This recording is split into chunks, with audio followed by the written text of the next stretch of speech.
tentu posisi Kementerian Agama tentu bukan pada tempatnya untuk masuk wilayah hukum, karena itu adalah kewenangan dari aparat penegak hukum kita. Kementerian Agama sebatas melakukan preventif, bagaimana agama digunakan betul-betul justru untuk menyatukan kita di tengah-tengah keragaman, karena setiap agama itu menyampaikan pesan yang sama, bagaimana agar setiap kita itu bisa tetap hidup rukun, damai, dan seterusnya. Bukan sebaliknya, bukan lalu kemudian agama dijadikan faktor atau alat untuk memecah belah di antara kita. Ini yang terus-menerus kita lakukan, tidak hanya ke tokoh-tokoh agama, ke ormas-ormas Islam, tapi ke semua kita melalui penyuluh-penyuluh agama kita dan semua yang ada di lingkungan Kementerian Agama. Kementerian Agama hanya melakukan tindakan preventif, Pak Budi. Kalau kita lihat ormas ini kan memang berada di bawah naungan ada Kementerian Dalam Negeri, kemudian juga Kementerian Luar Negeri juga ada, di bawah yayasan juga ada. Apakah kemudian ke depannya akan ada satu payung saja atau satu pintu saja atau bagaimana di revisi nanti? Jadi begini, membuat undang-undang ini kan dari kajian akademis, dari semua persyaratan. Kalau itu nanti mengerucutnya memang harus cuma satu undang-undang saja, tidak ada masalah. Dulu Undang-Undang 885 cuma satu. Tapi sebetulnya kalau ormas-ormas yang tadi disebutkan Pak Menteri Agama, memang itu sudah ada undang-undangnya juga. Di PNPS sudah ada penodaan dan sebagainya. Itu nggak mungkin sudah diatur di undang-undang ini, diatur di undang-undang ormas. Itu nggak mungkin. Jadi ya ketika di ruang publik itu berlakulah hukum publik. Banyak sebetulnya undang-undang. Kita ini nggak mungkin membuat undang-undang tumpang tindih karena sudah diatur di sini kemudian diatur. Jadi nanti pun kalau revisi, kita memang mau merevisi ketegasan di dalam penindakan ormas di aturan undang-undang ormas ini, tentu kita juga mengacu pada undang-undang yang lain. Kita namanya ada harmonisasi di Kumham itu. Jadi nggak bisa kita ini lolos begitu saja tanpa harmonisasi. Jadi masalah perundangan saja, masalah peraturan saja sangat-sangat rumit begitu ya Pak Budi ya? Rumit di kita ini banyak aturan di ruang publik ini yang apakah ini nanti jadi satu undang-undang ormas itu kan bagaimana kajiannya nanti. Kalau memang harus satu, kita tidak alergi lah, pemerintah itu satu, siapapun yang melaksanakan. Tapi Pak Budi selama ini pengawasannya seperti apa sih yang dilakukan oleh Kemendagri terhadap ormas-ormas ini? Sebetulnya kami secara administrasi berjenjang sampai dengan kabupaten kota pengawasan itu, kemudian penindakan tentu kami tidak dikasih alat ataupun mandat di dalam undang-undang itu untuk nangkap dan sebagainya. Tentu kami koordinasi dengan kepolisian. Jadi kepolisian itu dalam melakukan tindakan juga ngecek ini pengurusnya siapa saja dan sebagainya. Sehingga komunikasi, koordinasi dengan aparat hukum kita sudah sering lakukan itu. Oke, terkait dengan penegak hukum atau kepolisian ya Pak atau Prof. Mahfud mengatakan bahwa Kapolri menyatakan butuh dua instrumen, legitimasi hukum dan juga legitimasi publik. Ini kenapa kemudian harus ada legitimasi publik kalau memang ada hukumnya, Pak?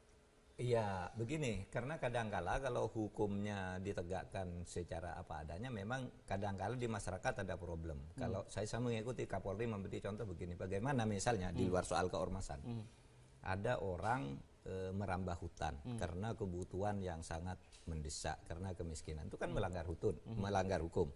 Nah kalau ditindak, legitimasi hukumnya ada, udah ada undang-undangnya, tapi bagaimana nasib orang itu? Masyarakat juga menyatakan bahwa itu harus diperlakukan dalam konteks ormas misalnya, ormas keagamaan, dalam konteks ormas keagamaan, bagaimana Anda bisa menjelaskan dua elemen ini? Ya agak susah bagi saya menjelaskan karena kalau saya berpandangan legitimasi hukum itu harus lebih ditegakkan. Karena begini, kalau pertimbangannya terlalu pada hal-hal yang sangat tidak jelas, sangat spekulatif tentang apa yang dimaksud legitimasi publik gitu. Misalnya soal tindak kekerasan oleh ormas tertentu, sweeping yang dilakukan ormas tertentu, itu legitimasi hukum jelas kan untuk dilakukan. Tapi di tingkat masyarakat itu timbul kontroversi. Ada yang mengatakan Loh itu karena aparatnya sendiri tidak bertindak kok sehingga orang bertindak sendiri. Nah itu mungkin yang dimaksud legitimasi publik. Tapi ini gitu. kemudian membuat aparat penegak hukum juga kemudian kehilangan wibawa, kehilangan kekuatan, kehilangan power, negara juga kehilangan power untuk mendesak legitimasi hukum itu sendiri. Iya, justru itu. Makanya kalau saya katakan lebih baik kita itu negakkan saja hukum. Legitimasinya pada legitimasi hukum aja kalau Polri dan aparat penegak hukum lainnya gitu ya. Legitimasi publik nanti biar diuji di pengadilan aja kan. Kan pengadilan juga bisa mempertimbangkan banyak faktor gitu. Oke. Terkait tadi kita kembali masalah soal revisi. Tadi dikatakan bahwa di awal ketika seleksinya sangat-sangat mudah, apakah kemudian ke depannya poin-poin itu akan dipersulit atau bagaimana menurut Anda? Idealnya seperti apa? Ya. Apa saja pasal-pasal yang kemudian harus di... Saya hanya melihat satu hal sejauh terkait dengan Undang-Undang nomor 17 itu ya. Yaitu fakta banyaknya ormas-ormas yang tidak. Kalau menurut undang-undang kan hanya 2 kementerian. Satu Kemenkumham untuk yang berbadan hukum, yang kedua Kemendagri untuk yang tidak berbadan hukum. Tetapi dalam faktanya kan banyak tuh yang tidak masuk ke salah satunya ini. Dan itu kadang-kala langkah-langkahnya sangat signifikan, berpengaruh dengan masyarakat. Inilah yang menurut saya perlu pengaturan khusus. Pengaturan seperti apa? Ya diatur saja bahwa ormas-ormas yang tidak mendaftarkan di kedua kementerian tersebut, misalnya diharuskan ABCD dan aparat bisa melakukan tindakan hukum sesuai dengan ABCD, gitu kan bisa diatur seperti itu. Sehingga bisa langkah antisipatif itu bisa dilakukan oleh semua kementerian seperti Menteri Agama dan sebagainya. Tetapi kalau terjadi sesuatu itu akar masalahnya bisa diambil, akar kegiatannya itu. Karena apa? Karena selama belum terdaftar secara resmi, tindakan itu hanya tertuju pada perorangan. Padahal itu jelas dilakukan oleh sebuah organisasi tetapi tidak terdaftar, gitu ya. Ya. Selama ini kan seorangan, ada orang sweeping tangkap masuk penjara, ada orang ini tangkap tapi ormasnya sendiri karena tidak ada resminya. Mau membubarkan apa kita? Gitu. Terkait dengan wacana tentang revisi Undang-Undang nomor 17, kapan kira-kira akan kemudian bergulir atau mungkin akan dilangsungkan dari Kemendagri sendiri? Saya kira prosesnya kan jelas membuat undang-undang ada kajian, ada kajian akademisnya, kemudian persetujuan antara kedua belah pihak karena undang-undang itu diproduk oleh legislatif dan eksekutif. Jadi kalau salah satu pihak nanti memberi belum perlu, tentu ini tidak bisa. Kami tidak bisa bahas sendiri. Nah, itu harus dengan DPR. Saya kira kajian sudah berjalan dari beberapa masyarakat, informasi juga kami menampung, kami buat suatu telaan. Ini nanti apakah perlu direvisi apa tidak, karena memang mandat dari undang-undang ini pun baru dibuat PP-nya. Karena 2 tahun ini perintahannya setelah undang-undang. Ini kan masuk MK dulu. MK sudah hampir setengah tahun di sana, kemudian kita baru membuat PP-nya baru Desember kemarin, dan ini sedang sosialisasi, belum tersosialisasi, sehingga ini kita laksanakan dulu lah. Kita laksanakan, bisa nggak kita memperketat bagaimana pendaftaran tanpa mengurangi hak-hak. Artinya desakan publik untuk membubarkan ormas-ormas radikal ini butuh proses yang panjang. Tidakkah kemudian ada jalan yang lebih simpel, yang lebih pendek kemudian untuk mengakomodir desakan publik itu, Prof? Susah menurut saya ya, saya pelajari undang-undang yang ada sekarang itu kan sebenarnya sudah sangat bagus ya, sehingga hak-hak publik terlindungi, kemudian prosedur-prosedur hukum juga jelas. Artinya memang ini masalah yang di luar jangkauan. Bagaimana ini mengatur yang itu tadi, yang misalnya spontan seperti itu, grup motor dan sebagainya itu kan mereka mengorganisir diri, ada ketuanya, ada ininya, ada cara komunikasinya gitu. Tapi tidak bisa ditindak kan begitu. Kecuali dia nabrak orang rame-rame lalu orangnya bukan organisasinya. Nah itu yang memang susah ya diaturnya. Tetapi saya kira perlu didiskusikan lebih serius gitu oleh DPR, pemerintah dan sebagainya. Perguruan tinggi saya kira harus ikut memikirkan itu sekarang. Jadi sekali lagi kita harus menunggu begitu Pak Budi ya. Ya prinsipnya kami melindungi hal yang lebih besar. Demokrasi ini kan sudah kita menjadi demokrasi bahkan nomor 3 di dunia, terbesar. Kita nggak mungkin setback ini, Pak. Ini sekarang ada hal-hal yang perlu dibenahi. Yang perlu dibenahi ada regulasi lain. juga bisa dikeluarkan peraturan-peraturan setingkat. Peraturan bisa peraturan mandiri ketika itu memang dibutuhkan. Ketika itu tugas pokoknya polisi, bisa mandiri itu peraturan itu. Langsung dibuat saja. Tinggal pilih saja instrumen hukum yang sudah ada dioptimalkan oleh penegak hukum, asal penegak hukum melakukannya dengan tegas, begitu ya. Jangan mengorbankan hal yang besar ini tadi, demokrasi dan sebagainya, HAM. Ketika kita membuat peraturan ternyata melanggar hal yang besar ini. Baik. Sebelum kita mengakhiri perjumpaan, mungkin Prof ingin memberikan closing statement untuk masalah ini. Ya, saya untuk saat sekarang masalah ada di depan kita, tetapi saya kira yang paling penting sekarang ini sambil menunggu nanti penataan seluruhnya itu bagaimana penegakan hukum terhadap kasus-kasus konkret yang sudah ada di lapangan. Misalnya begini, kan sudah ada sebuah organisasi yang tidak terdaftar, yang belum terdaftar secara resmi menurut yang saya dengar. Sebut nama mungkin, Prof. Ya, misalnya HTI, misalnya itu sudah jelas-jelas mau mendirikan khilafah gitu. Itu kan bertentangan dengan undang-undang keormasan. Dan tidak terdaftar. Tapi tidak terdaftar.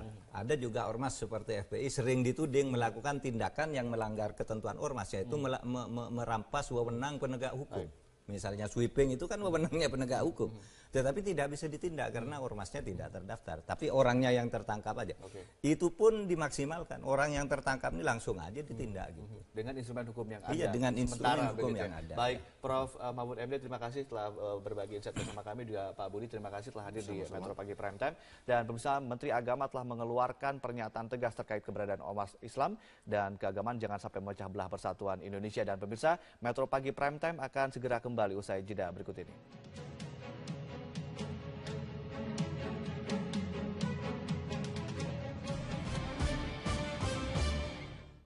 Terkait untuk menangani berbagai macam ormas yang ada di Indonesia yang saat ini ditengarai banyak tumbuh dan juga banyak yang intoleran dan juga radikal, kita akan langsung berbincang-bincang bersama Pak Budi Prasetyo, Sesdijen Politik dan Pemerintahan Umum Kemendagri, dan juga sudah hadir di studio juga Pak Profesor Mahfud MD dari sebagai pakar hukum. Selamat pagi Bapak-bapak. Assalamualaikum warahmatullahi wabarakatuh. Kita ke Pak Budi terlebih dahulu. Pak Budi, ini data kemarin dari Pak Menteri ada sekitar 254.633 ormas yang ada di Indonesia ini yang baru terdata. Mungkin Pak Budi punya update data tersebut, Pak. Baik, yang pertama ormas itu ada yang terdaftar sesuai dengan Undang-Undang 17, ada sesuai dengan Undang-Undang Yayasan. Di Undang-Undang Yayasan memang banyak sekali, ada 300 ribuan yang terdaftar, kemudian di Kemendagri sekitar 4.500 itu terdiri dari yang didaftar di pusat maupun di provinsi, kabupaten, kota. Kemudian ada ormas yang terdaftar di Kemenlu itu ada 60-an kira-kira. Jadi lebih dari 250 ribuan ya Pak Budi ya? Lebih sekarang. Dan itu belum lagi yang terdaftar, belum yang terdaftar juga lebih yang banyak lagi. Tidak terdaftar lebih banyak. Karena kan berserikat berkumpul tuh sebutannya macam-macam. Ada geng motor itu sebenarnya juga berserikat berkumpul, kemudian alumni SMA tapi tidak terdaftar. Tidak terdaftar dan juga tidak dikategorikan sebagai ormas. Pak Budi, Pak Menteri bilang membatalkan ormas, melarang ormas sulitnya setengah mati. Sulitnya di mananya, Pak? Sebetulnya di peraturan perundang-undangan itu kita bahas waktu itu bersama DPR, tentu ada koridor-koridor aturan-aturan lain. Kita sudah masuk di era demokrasi, tentu kita tidak bisa sewenang-wenang. Karena itu Undang-Undang 885 direvisi menjadi Undang-Undang nomor 17 ini. Di Undang-Undang 85 memang subjektif sekali pemerintah. Begitu menentukan dia salah atau anarkis langsung bisa dibubarkan. Tapi dengan katakanlah dengan wacana demokrasi yang berkembang, apakah ini juga semakin mempersulit dari Kemendagri untuk mengaturnya? Tidak, penegakan hukum itu dilakukan secara berdasarkan hukum karena itu prosesnya tentu panjang. Itu yang dianggap sulit karena kita sudah sepakat kita negara hukum, prosesnya ditentukan oleh putusan hukum, putusan pengadilan dan sebagainya. Ini yang proses menjadi panjang. Kita tidak bisa lagi bicara kembali setback ke masa lalu karena ini kita masuk di era demokrasi di mana kebebasan berserikat berkumpul dijamin di pasal 28. Memang negara kita ini tidak menganut bebas-bebasnya. Artinya di pasal 28 pun dikunci di huruf C itu bahwa kebebasan itu perlu diatur oleh peraturan perundang-undangan. Baik, tapi pada faktanya belakangan ini justru sebebas mungkin begitu ya Pak Mahfud. Ini kalau kita lihat negara kan memang memiliki power untuk menekan, untuk kemudian juga mempush apapun elemen yang ada di bangsa ini untuk kemudian sesuai koridor Undang-Undang 45, Pancasila. Tapi kemudian begitu rumit, begitu tumpulnya ketika mengurusi ormas-ormas yang kemudian dinilai intoleran dan juga radikal begitu. Kenapa menurut Anda, Pak? Ya, karena ya tadi Pak Budi itu mengatakan Indonesia ini negara hukum. Jadi memang demokrasi, kedaulatan rakyat itu memang harus berjalan seiring dengan demokrasi. Prinsip penegakan hukum. Dan saya sering katakan berhukum itu harus bersabar. Tidak bisa serampangan, karena kalau misalnya sekarang serampangan terhadap seseorang atau satu kelompok, suatu saat ganti orang, pejabat ganti pejabat, itu orang lain yang kena, kita pun bisa kena. Gitu. Oleh sebab itu hukum itu harus benar-benar ditegakkan. Cuma memang problemnya dalam masalah ormas-ormas yang disebut radikal ini menjadi sangat sulit ya, karena aturan-aturannya begitu ketat, malah jauh lebih susah Pak ya dari tahun 85 gitu. Membubarkan sekarang udah bisa sembarangan. Tidak bisa begitu saja membubarkan ya. Apalagi misalnya ormas-ormas yang disinyalir intoleran dan radikal itu saya dengar 3 atau 4 hari lalu dari Pak Mendagri, Pak Cahyokumolo, itu tidak terdaftar di Kemendagri. Jadi gimana mau membubarkan mau membubarkan sesuatu yang tidak terdaftar gitu. Nah itu jadi masalah. Saya kira kita memerlukan instrumen hukum pelengkap dari yang ada. Itu bagaimana membubarkan satu kelompok yang anarkis. Instrumen hukum yang belum lengkap artinya dalam Undang-Undang Nomor 17 itu ada celah yang bisa dilengkapi di mananya tuh, Prof? Iya, misalnya bagaimana ormas-ormas atau kelompok-kelompok masyarakat yang melakukan langkah-langkah melawan hukum, tetapi dia bukan badan hukum atau bukan ormas yang terdaftar di Kemendagri. Kan ada yang di badan hukum itu bentuknya yayasan dan perkumpulan. Dan di Kemendagri itu terdaftar aja, mendaftar di situ, nggak usah berbadan hukum. Tetapi ada juga yang tadi disebutkan tuh, ini kelompok-kelompok yang bikin kegiatan-kegiatan, misalnya ingin mengganti dasar negara, ingin mengganti undang-undang dasar, khilafah, itu tujuannya begitu jelas-jelas. Tetapi dia mau ditindak tidak ada badan hukumnya. Nah, ini kan perlu instrumen hukum. Kalau menggunakan instrumen hukum yang tersedia, memang sih bisa saja yang di luar itu misalnya KUH pidana. Kalau begitu kan bisa dianggap gerombolan gitu ya. Tetapi itu tidak bisa organisasinya. Itu orang per orang dan itu tidak mudah. Pak Budi, ada Pak Mendagri katanya menyatakan ada sejumlah organisasi yang dinilai intoleran ini tidak terdaftar. Apa saja mungkin bisa disebutkan namanya? Sebetulnya secara data itu kami sebutkan tadi sudah banyak. Cuman seperti geng motor itu kan bisa langsung dibubarkan, itu memang kelompok organisasi ya. Dan itu banyak di kelompok-kelompok di masyarakat tadi yang dibilang Pak Mahfud itu memang di KUHP itu semuanya sudah diatur sebetulnya. Memang yang dikenakan sudah banyak juga yang dipenjara, yang anarkis itu, tapi baru orang per orang, karena barang siapa itu kemudian orang. Jadi sebetulnya di proses hukum itu sudah banyak sekali Pak. Karena bisa KUHP, kalau penodaan agama ada BNPS 165, semuanya sudah dilaksanakan oleh pihak kepolisian. Baik, Pak Budi dan juga Prof. Mahfud, ada informasi mengenai fakta-fakta mengenai ormas di Indonesia. Pemirsa, keberadaan organisasi kemasyarakatan atau ormas di Indonesia merupakan bentuk dari hak berserikat yang dimiliki oleh setiap warga negara. Meski demikian, ketentuan mengenai ormas telah diatur dalam undang-undang agar tidak bertentangan dengan Pancasila dan Undang-Undang Dasar 1945. Berdasarkan Undang-Undang Nomor 17 Tahun 2013, ormas merupakan organisasi kemasyarakatan yang didirikan dan dibentuk masyarakat secara sukarela, berdasarkan kesamaan aspirasi, kegiatan maupun kepentingan. Pendirian ormas dapat dilakukan oleh minimal 3 warga negara Indonesia dan dapat berbentuk badan hukum maupun bukan badan hukum. Setiap ormas dapat memiliki ciri tertentu yang mencerminkan cita-cita ormas, namun asasnya tidak boleh bertentangan dengan Pancasila dan Undang-Undang Dasar 1945.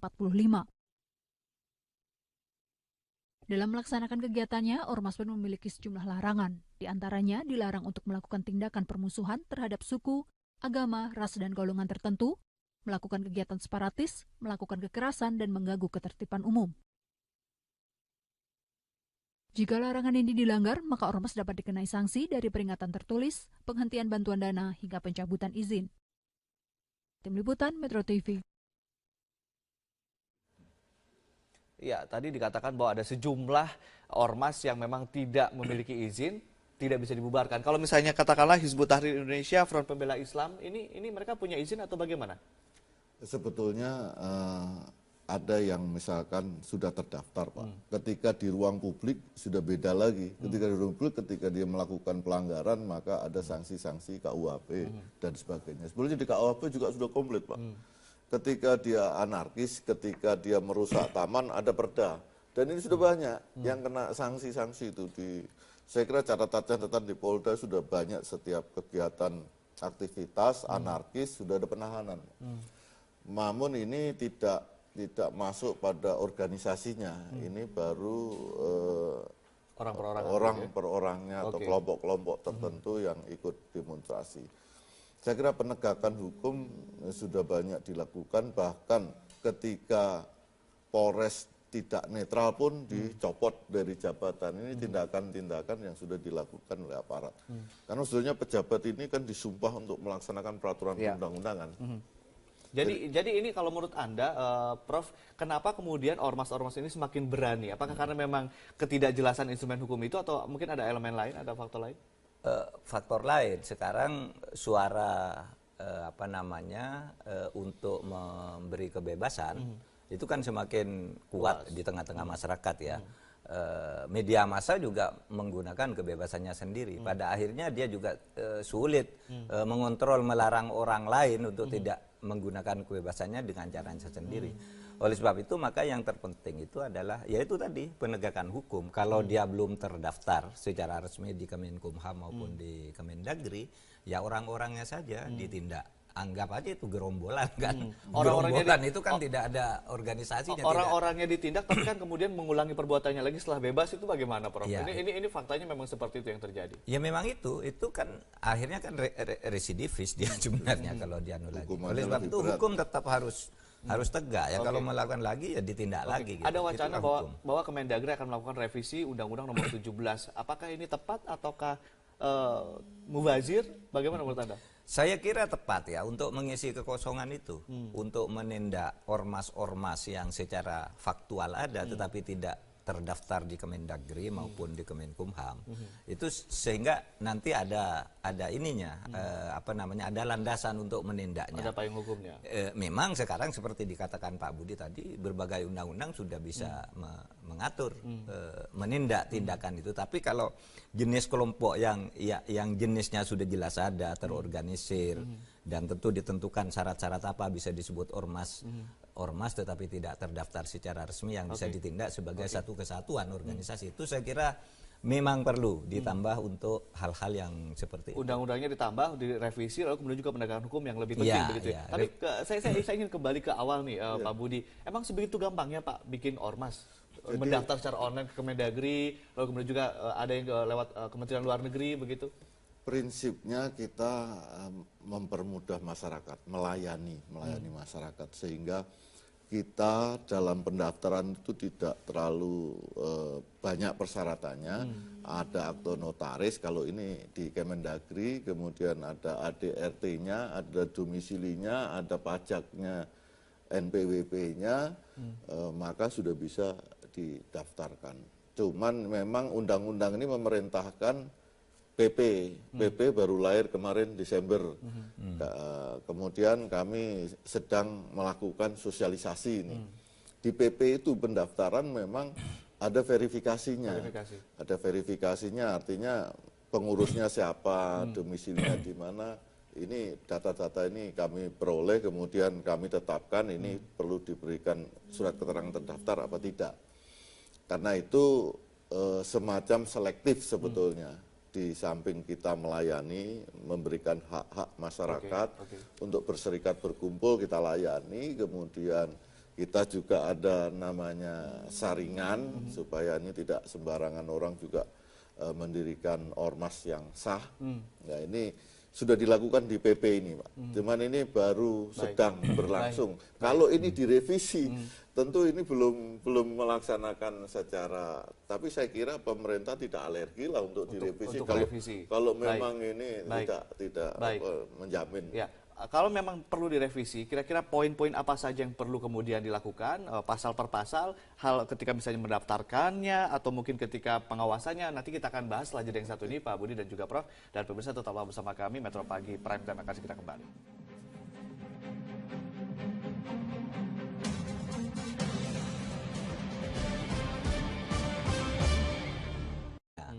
Kalau begitu kan bisa dianggap gerombolan gitu ya. Tetapi itu tidak bisa organisasinya. Itu orang per orang dan itu tidak mudah. Pak Budi, ada Pak Mendagri katanya menyatakan ada sejumlah organisasi yang dinilai intoleran ini tidak terdaftar. Apa saja mungkin bisa disebutkan namanya?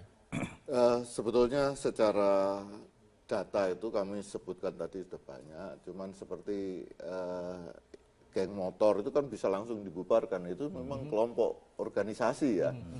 Dan itu banyak di kelompok-kelompok di masyarakat tadi yang dibilang Pak Mahfud itu memang di KUHP itu semuanya sudah diatur sebetulnya.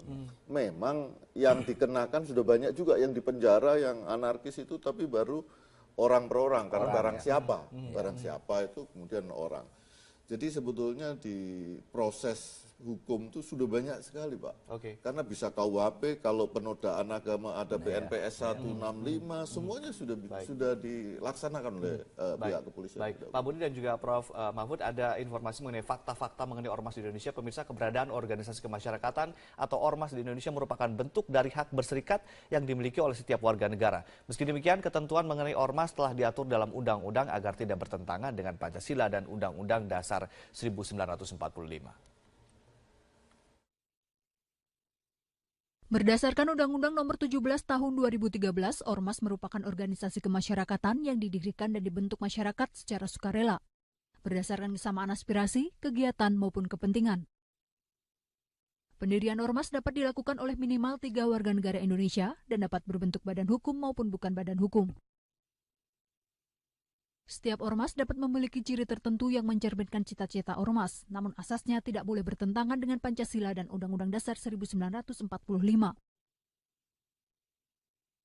Dalam melaksanakan kegiatannya, ormas pun memiliki sejumlah larangan. Di antaranya dilarang untuk melakukan tindakan permusuhan terhadap suku, agama, ras, dan golongan tertentu, melakukan kegiatan separatis, melakukan kekerasan, dan mengganggu ketertiban umum. Jika larangan ini dilanggar, maka ormas dapat dikenai sanksi dari peringatan tertulis, penghentian bantuan dana, hingga pencabutan izin. Tim Liputan Metro TV. Ya, tadi dikatakan bahwa ada sejumlah ormas yang memang tidak memiliki izin, tidak bisa dibubarkan. Kalau misalnya katakanlah Hizbut Tahrir Indonesia, Front Pembela Islam, ini mereka punya izin atau bagaimana? Sebetulnya ada yang misalkan sudah terdaftar, Pak. Ketika di ruang publik sudah beda lagi. Ketika di ruang publik, ketika dia melakukan pelanggaran, maka ada sanksi-sanksi KUHP dan sebagainya. Sebetulnya di KUHP juga sudah komplit, Pak. Ketika dia anarkis, ketika dia merusak taman, ada perda. Dan ini sudah banyak yang kena sanksi-sanksi itu. Saya kira catatan di Polda sudah banyak setiap kegiatan aktivitas anarkis sudah ada penahanan. Namun ini tidak masuk pada organisasinya. Ini baru orang per orangnya atau kelompok-kelompok tertentu yang ikut demonstrasi.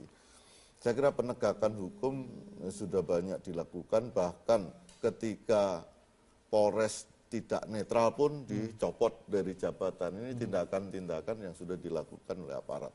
Karena sebenarnya pejabat ini kan disumpah untuk melaksanakan peraturan perundang-undangan.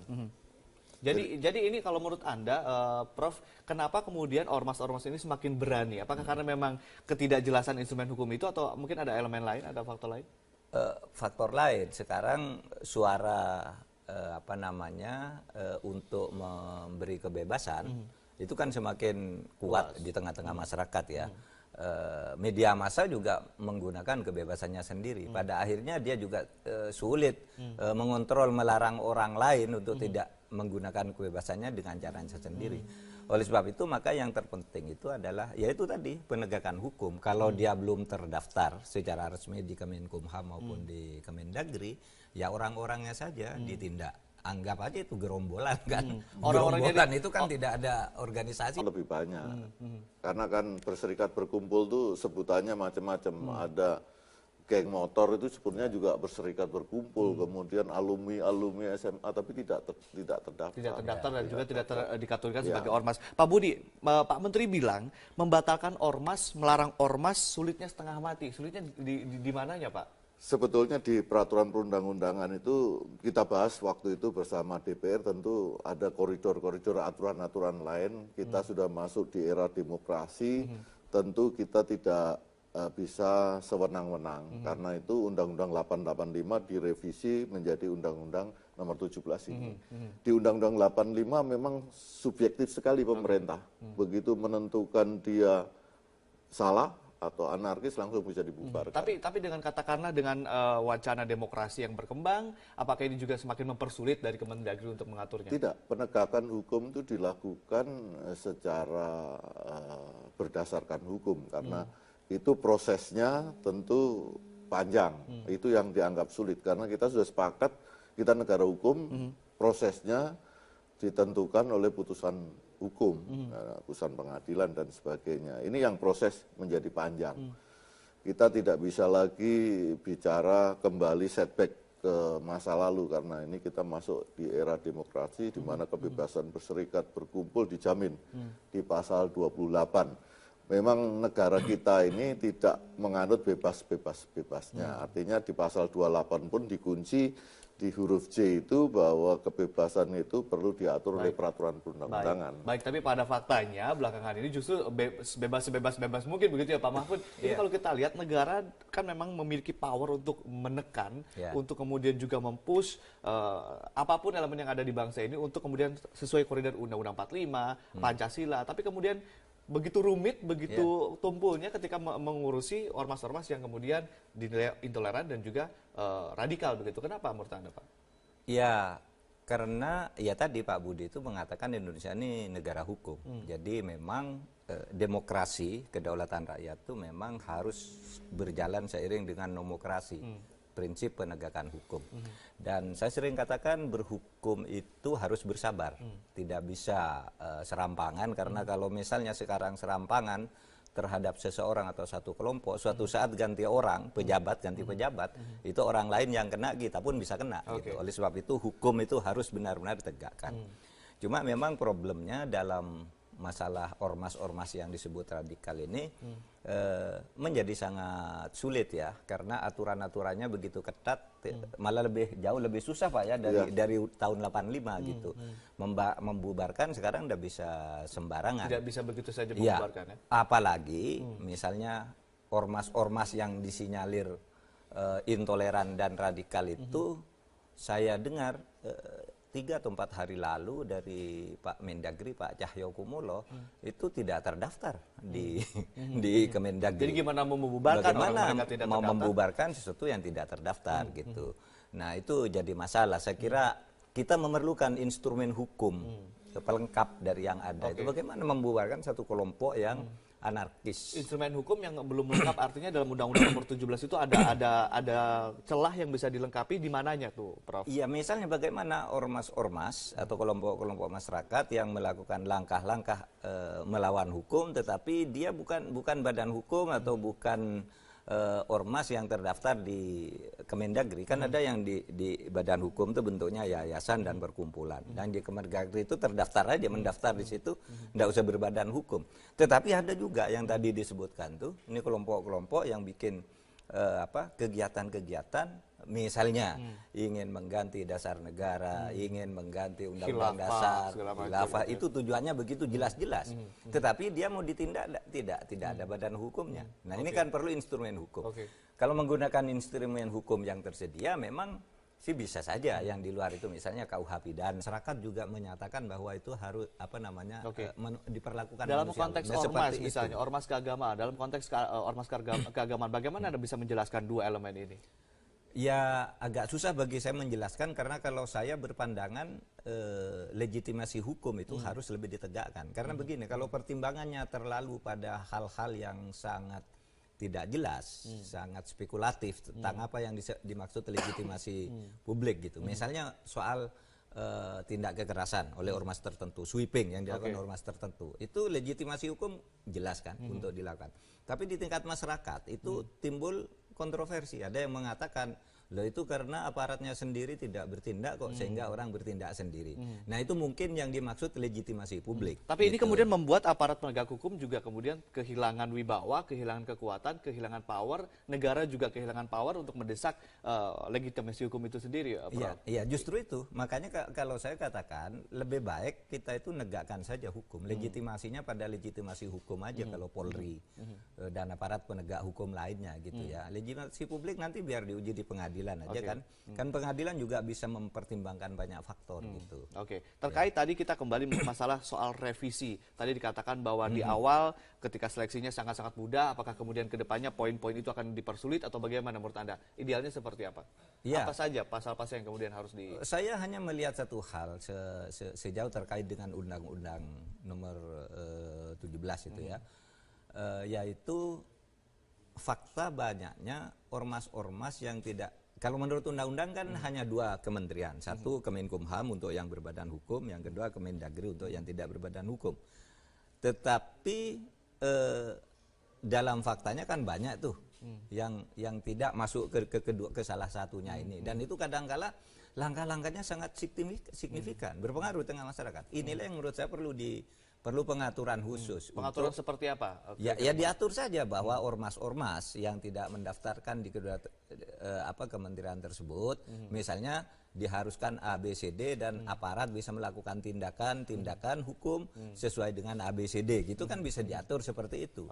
Sehingga bisa langkah antisipatif itu bisa dilakukan oleh semua kementerian seperti Menteri Agama dan sebagainya. Tetapi kalau terjadi sesuatu itu akar masalahnya bisa diambil, akar kegiatannya itu. Karena apa? Karena selama belum terdaftar secara resmi, tindakan itu hanya tertuju pada perorangan. Padahal itu jelas dilakukan oleh sebuah organisasi tetapi tidak terdaftar, gitu ya. Selama ini kan seorangan, ada orang sweeping tangkap masuk penjara, ada orang ini tangkap tapi ormasnya sendiri karena tidak ada resminya. Mau membubarkan apa kita? Gitu. Terkait dengan wacana tentang revisi Undang-Undang nomor 17, kapan kira-kira akan kemudian bergulir atau mungkin akan dilangsungkan dari Kemendagri sendiri? Saya kira prosesnya kan jelas membuat undang-undang ada kajian, ada kajian akademisnya, kemudian persetujuan antara kedua belah pihak karena undang-undang itu diproduk oleh legislatif dan eksekutif. Jadi kalau salah satu pihak nanti memberi belum perlu, tentu ini tidak bisa. Kami tidak bisa bahas sendiri. Nah, itu harus dengan DPR. Saya kira kajian sudah berjalan dari beberapa masyarakat, informasi juga kami menampung, kami buat suatu telaan. Ini nanti apakah perlu direvisi apa tidak, karena memang mandat dari undang-undang ini pun baru dibuat PP-nya. Karena 2 tahun ini perintahannya setelah undang-undang. Ini kan masuk MK dulu. MK sudah hampir setengah tahun di sana, kemudian kita baru membuat PP-nya baru Desember kemarin, dan ini sedang sosialisasi, belum tersosialisasi, sehingga ini kita laksanakan dulu lah. Kita laksanakan, bisa nggak kita memperketat bagaimana pendaftaran tanpa mengurangi hak-hak. Artinya desakan publik untuk membubarkan ormas-ormas radikal ini butuh proses yang panjang. Tidakkah kemudian ada jalan yang lebih simpel, yang lebih pendek kemudian untuk mengakomodir desakan?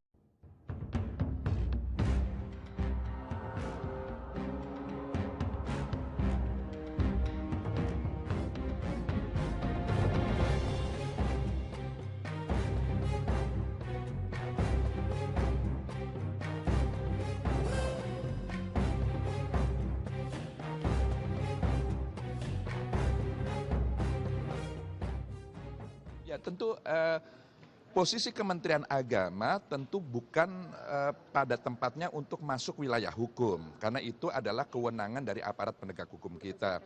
Kementerian Agama sebatas melakukan preventif, bagaimana agama digunakan betul-betul justru untuk menyatukan kita di tengah-tengah keragaman. Karena setiap agama itu menyampaikan pesan yang sama, bagaimana agar setiap kita itu bisa tetap hidup rukun, damai, dan seterusnya. Bukan sebaliknya, bukan lalu kemudian agama dijadikan faktor atau alat untuk memecah belah di antara kita. Ini yang terus-menerus kita lakukan, tidak hanya ke tokoh-tokoh agama, ke ormas-ormas Islam, tapi ke semua kita melalui penyuluh-penyuluh agama kita dan semua yang ada di lingkungan Kementerian Agama.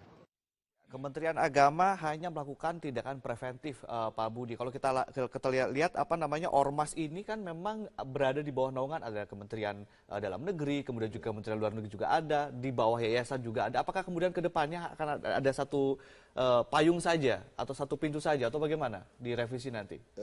Jadi begini, membuat undang-undang ini kan dari kajian akademis dari semua persyaratan. Kalau itu nanti mengerucutnya memang harus cuma satu undang-undang saja, tidak ada masalah. Dulu Undang-Undang 885 cuma satu. Oke. Tapi sebetulnya kalau ormas-ormas yang tadi disebutkan Pak Menteri Agama, memang itu sudah ada undang-undangnya juga. Di PNPS sudah ada penodaan dan sebagainya. Itu nggak mungkin sudah diatur di undang-undang ini, diatur di undang-undang ormas. Itu nggak mungkin. Jadi ya ketika di ruang publik itu berlakulah hukum publik. Banyak sebetulnya undang-undang. Kita ini nggak mungkin membuat undang-undang tumpang tindih karena sudah diatur di sini kemudian diatur. Jadi nanti pun kalau revisi, kita memang mau merevisi ketegasan di dalam penindakan ormas di aturan undang-undang ormas ini, tentu kita juga mengacu pada undang-undang yang lain.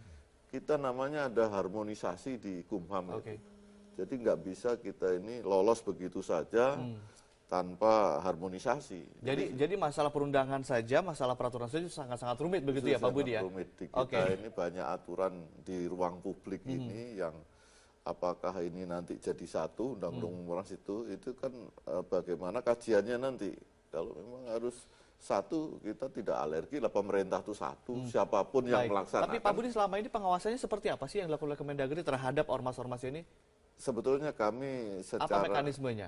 Secara administrasi berjenjang sampai dengan kabupaten kota pengawasan itu, kemudian penindakan tentu kami tidak dikasih alat ataupun mandat di dalam undang-undang itu untuk nangkap dan sebagainya. Tentu kami koordinasi dengan kepolisian.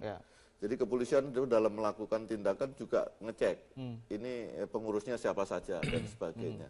Sehingga komunikasi, koordinasi dengan aparat hukum kita sudah sering lakukan itu. Oke, terkait dengan penegak hukum atau kepolisian ya Pak atau Prof Mahfud mengatakan bahwa Kapolri menyatakan butuh dua instrumen, legitimasi hukum dan juga legitimasi publik. Ini kenapa kemudian harus ada legitimasi publik kalau memang ada hukumnya, Pak? Iya, begini, karena kadangkala kalau hukumnya ditegakkan secara apa adanya, memang kadangkala di masyarakat ada problem. Kalau saya mengikuti Kapolri memberi contoh begini, bagaimana misalnya di luar soal keormasan, ada orang merambah hutan karena kebutuhan yang sangat mendesak, karena kemiskinan, itu kan melanggar hukum. Nah kalau ditindak, legitimasi hukumnya ada, udah ada undang-undangnya, tapi bagaimana nasib orang itu? Mas publik itu, Prof? Susah menurut saya ya, pelajari undang-undang yang ada sekarang itu kan sebenarnya sudah sangat bagus ya, sehingga hak-hak publik terlindungi, kemudian prosedur-prosedur hukum juga jelas. Artinya memang ini masalah yang di luar jangkauan. Bagaimana ini mengatur yang itu tadi, yang misalnya spontan seperti itu, grup motor dan sebagainya itu kan mereka mengorganisir diri, ada ketuanya, ada ininya, ada cara komunikasinya gitu. Tapi tidak bisa ditindak kan begitu. Kecuali dia nabrak orang rame-rame lalu orangnya bukan organisasinya.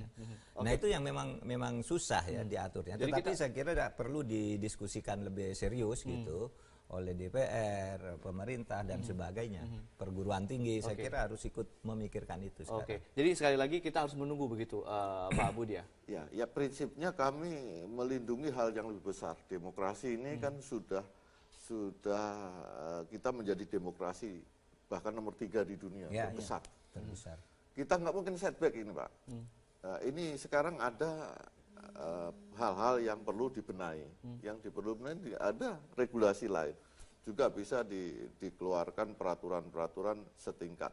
Peraturan bisa peraturan mandiri ketika itu memang dibutuhkan. Ketika itu tugas pokoknya polisi, bisa mandiri itu peraturan itu. Langsung dibuat saja. Tinggal pilih saja instrumen hukum yang sudah ada dioptimalkan oleh penegak hukum, asal penegak hukum melakukannya dengan tegas, begitu ya. Jangan mengorbankan hal yang besar ini tadi, demokrasi dan sebagainya, HAM. Ketika kita membuat peraturan ternyata melanggar hal yang besar ini. Baik. Sebelum kita mengakhiri perjumpaan, mungkin Prof ingin memberikan closing statement untuk masalah ini. Ya, saya untuk saat sekarang masalah ada di depan kita, tetapi saya kira yang paling penting sekarang ini sambil menunggu nanti penataan seluruhnya itu bagaimana penegakan hukum terhadap kasus-kasus konkret yang sudah ada di lapangan. Misalnya begini, kan sudah ada sebuah organisasi yang tidak terdaftar, yang belum terdaftar secara resmi menurut yang saya dengar. Sebut nama mungkin, Prof. Ya, misalnya HTI, misalnya itu sudah jelas-jelas mau mendirikan khilafah gitu. Itu kan bertentangan dengan undang-undang keormasan. Dan tidak terdaftar. Tapi tidak terdaftar. Ada juga ormas seperti FPI sering dituding melakukan tindakan yang melanggar ketentuan ormas, yaitu merampas wewenang penegak hukum. Misalnya sweeping itu kan wewenangnya penegak hukum. Tetapi tidak bisa ditindak karena ormasnya tidak terdaftar. Tapi orangnya yang tertangkap aja. Itu pun dimaksimalkan. Orang yang tertangkap ini langsung aja ditindak gitu. Dengan instrumen hukum yang ada. Iya, dengan instrumen hukum yang ada. Baik, Prof. Mahfud MD, terima kasih telah berbagi insight bersama kami. Juga Pak Budi, terima kasih telah hadir di Metro Pagi Prime Time. Dan pemirsa, Menteri Agama telah mengeluarkan pernyataan tegas terkait keberadaan ormas Islam dan keagamaan jangan sampai memecah belah persatuan Indonesia. Dan pemirsa, Metro Pagi Prime Time akan segera kembali usai jeda berikut ini.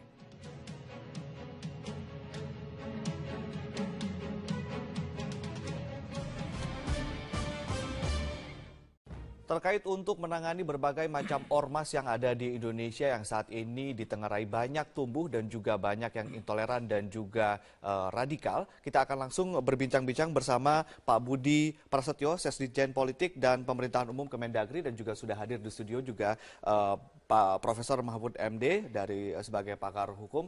Selamat pagi Bapak-bapak. Assalamualaikum warahmatullahi wabarakatuh. Kita ke Pak Budi terlebih dahulu. Pak Budi, ini data kemarin dari Pak Menteri ada sekitar 254.633 ormas yang ada di Indonesia ini yang baru terdata. Mungkin Pak Budi punya update data tersebut, Pak. Baik, yang pertama ormas itu ada yang terdaftar sesuai dengan Undang-Undang 17, ada sesuai dengan Undang-Undang Yayasan. Di Undang-Undang Yayasan memang banyak sekali, ada 300 ribuan yang terdaftar, kemudian di Kemendagri sekitar 4.500 itu terdiri dari yang didaftar di pusat maupun di provinsi, kabupaten, kota. Kemudian ada ormas yang terdaftar di Kemenlu itu ada 60-an kira-kira. Jadi lebih dari 250 ribuan ya Pak Budi ya? Lebih sekarang. Dan itu belum lagi yang terdaftar, belum yang terdaftar juga Pak, lebih yang banyak lagi. Tidak terdaftar